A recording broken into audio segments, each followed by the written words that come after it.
Thank you everyone for joining today's Google Hangout.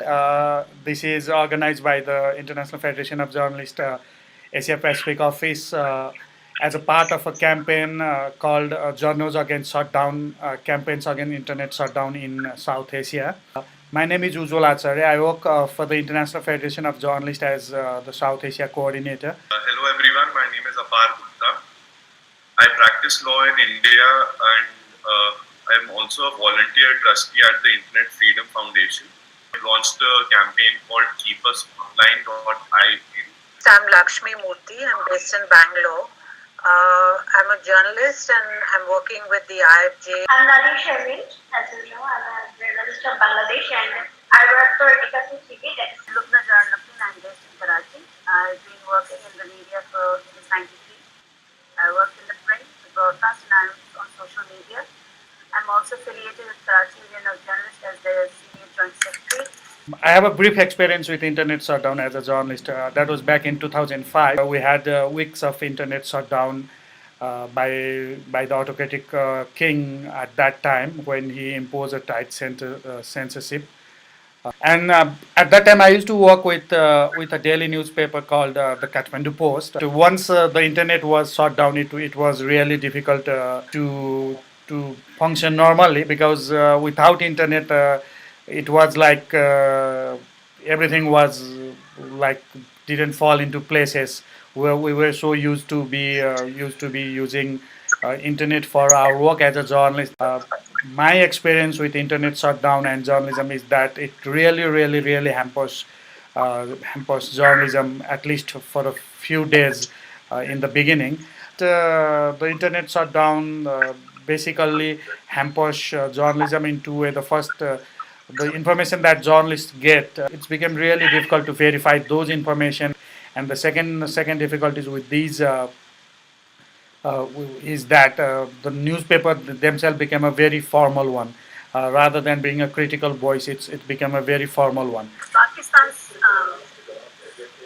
gone through a lot of media internet shutdowns. In 2010, we saw YouTube shut down completely by the government, but that was on the pretext that there was a blasphemous video that was on YouTube. So instead of working around it, they completely shut down YouTube. The day after tomorrow, Saturday, we're going to be experiencing another shutdown because there's going to be a big procession. This is a normal thing that happens here in Pakistan during certain sessions or events or major places that are affected. Usually experience sudden problems in internet. It becomes slow or it becomes interrupted. Experts claim that that's the jammers being used by the VIPs and the sensitive areas.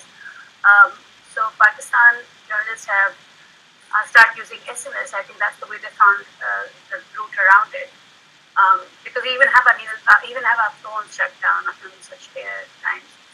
So Karachi was one of the cities that was facing this way back when we were having a lot of journalists would then just send SMSs long their rooms to the newsroom, and it's a big problem for many of us. So we use wireless phones here, or they usually do it manually. They send somebody from the site wherever they're reporting. It's closer to the city. But for journalists living in places like Wana and tribal areas of Balochistan and the typical daily difficulty. In Bangladesh, we are very much used to with Facebook. We communicate with Facebook a lot, actually, and email is very much important thing for us, for the journalists especially, because we communicate through that. So when the internet shutdown took place just last year or the year before, we faced a lot of difficulties communicating with each other, and it was very much difficult to even get the news because the invitations actually comes a lot, and it's like a direct communication with our journal people. So when we get this way of communicating. This thing, this internet shutdown, just came as a barrier to that communication with journalists to general people communication, and at the same time, what we are publishing, if we go through internet, just like those online who were publishing news through online, shutting down the internet, it does not help on anything. And just by shutting down something, you cannot prevent any kind of pain or any kind of problem. It cannot face it through shutting down it. You have to face it through other ways. Nalaka Gunawardhani from Sri Lanka had just joined. Hi everyone. Hi. Good to join. Sorry to join a bit late. I had some connectivity issues. Nothing official. It's just at my laptop level. So I'm one-time journalist who is now working as a media researcher and also social media activist.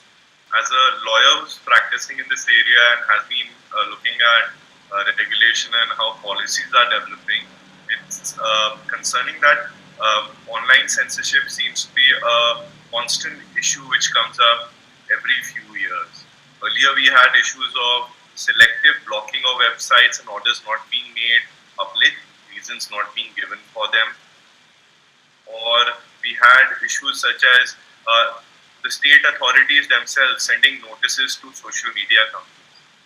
With internet shutdowns, I think this has reached another level altogether where access itself is restricted, and this impacts local communities as well as journalists who are more often than not in these areas and may want to report on issues, especially when they concern law and order. Now, India being a constitutional democracy, some of the prescriptions which may be available may be within the law itself. Of course, there are other technological ways to defeat internet shutdowns and prevent censorship, and this has also been a source of sustaining free expression. But I think we should also look at what can the law do.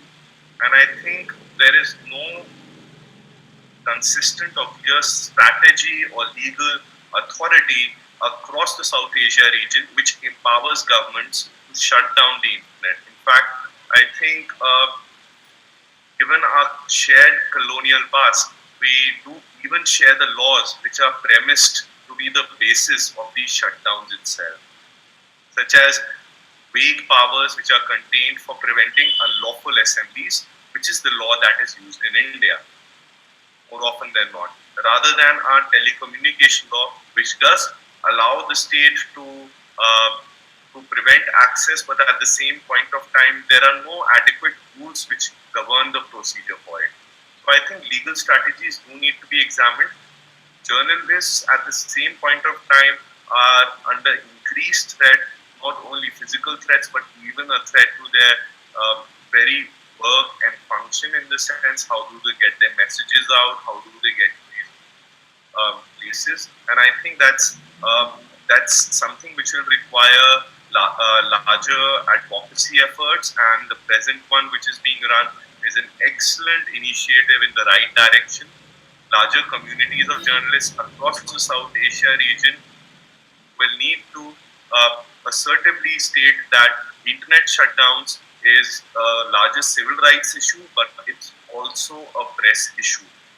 It concerns all of you in terms of what only not you do professionally, but why you do it as well, which is that you are providing a voice to the people who live in these kind of areas where the internet is more often than shut down, where the affluent sections of society may not reside, or where there may not be a high degree of stability. So even what we have noticed in India is that shutdowns more often than not are taking places in regions which are seeing some element of conflict, or which are not as economically prosperous as the metropolitan cities in India. These are just some preliminary thoughts. I think ways to engage with it deeply are to emphasize our civil rights protections, our fundamental rights under our constitutions, Okay, so one thing is we haven't in Sri Lanka so far we haven't had a complete internet shutdown countrywide, except once, which was unintentional. In the early days of our internet connectivity, there was a cable disruption, and the whole country was without internet for 5 days. This is like 15 years ago, but we've had partial shutdowns during the last stages of our civil war. We had the conflict areas, the mobile telephone services were shut down for weeks at a time, and randomly sometimes the signals would be turned on and turned off, and nobody knew what the schedule was, whether there was one, no such thing. And given that we are predominantly a mobile user country and very limited landlines, I mean, just to give you a sense of statistics now, we have about 125 active mobile connections to 100 persons, more than the number of more than the population. 10 years ago, this should have been different, but still, even then, it was still predominantly mobile, and 80% of internet browsing, internet use is through mobile devices. So when the mobile signals were turned off in the northern and the eastern provinces, that deprived people of all telecom services, including access to internet. This 2006 to 2009, periodically and arbitrarily. And after the war ended, we didn't have such area-specific shutdowns, but we had what some of you also had in other South Asian countries, that is the blocking of political content, websites with political content. The former government, starting in 2007, blocked websites that were carrying political or dissenting viewpoints, and this ended only when governments changed in January 2015. One of the election issues was also ending the arbitrary blocking of political websites, and so far, more than 2 years into this current government, we have not had any websites being blocked, except a few that have been sanctioned by court due to pornographic content. All political websites, including those that are very critical of the government, remain accessible now. I hope we don't join the dubious club of countries that are experiencing internet shutdowns. And at the same time, we would be in solidarity with South Asian countries and countries elsewhere in this advocacy campaign. I think one of the issues which has come up is also that it's these shutdowns, especially in a country as large as India, it's not like one kill switch shutting everything down, but it's more localized. And therefore, I think struggling against it or challenging it is that much more difficult. The other point also is that it's almost like, almost a given that the shutdowns happen in the places where the internet is needed the most, or during times that it's needed the most. So in conflict areas or in times of civil strife, or Lubna was saying 2 days from now it's going to get shut down. So the times when you're expecting an escalation in any kind of social or political strife is when you need the internet to be able to communicate news, as opposed to rumor and speculation and a whole lot of disturbance. And those are precisely the times when you don't have access to the internet. I think we need to present both the human rights and the business case against internet shutdowns. increasingly our countries, societies, economies are connected digitally to within the country as well as to the global economy. Shutdowns have a clear, documented, demonstrable economic cost, and that's high. So that is the language that many governments and policymakers hear better than just a simple human rights and freedom of expression case.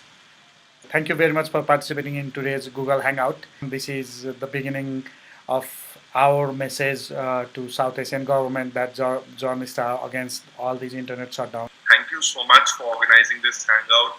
I hope that we carry this conversation